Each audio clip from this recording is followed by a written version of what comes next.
Okay, eto na. Magigiling na tayo ng kape. Eto na, masusubukan na itong genuine nating made in Germany na gawa ng kape. Yan, inaalog-alog ko na lang. Alog-alog na lang. Uy, ang bango! Ang bango naman yan. Baka naman, sarap naman yan. Kapeng Barako, original. Tatak Batangas.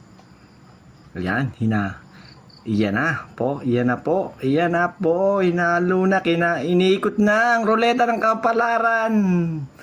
Ayan na po, ayan na.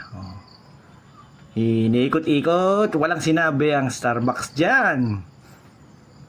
Siguradong, ayan na po.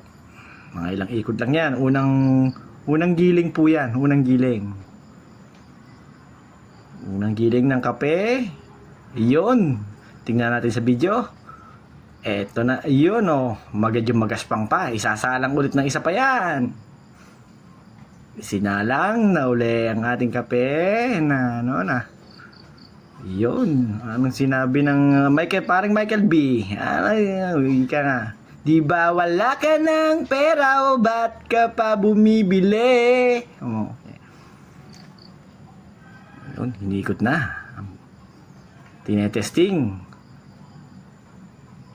Ito ay original Germany na talagang genuine. Hindi yan yung aluminum na magaan na lahat ng parts ng yan, ng panggiling na yan ay talagang Germany. Nakita ko na bago ko binuo. Ultimong ngipin lahat. Ayan. Yan na. Inikot-ikot ng ruleta, walang sinabi ang Starbucks. Ayun, inikot ng inikot.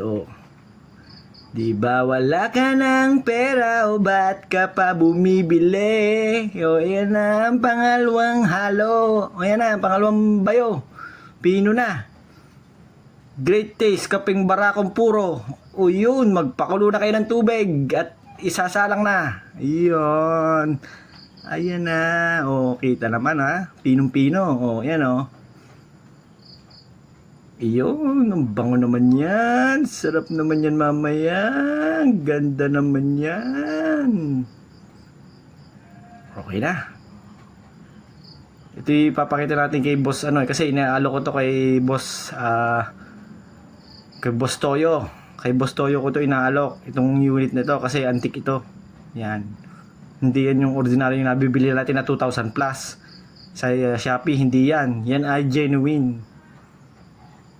Genuine Germany. Malamang siguro wala nang ganito. Maraming replicate ito. Kaya nga lang China.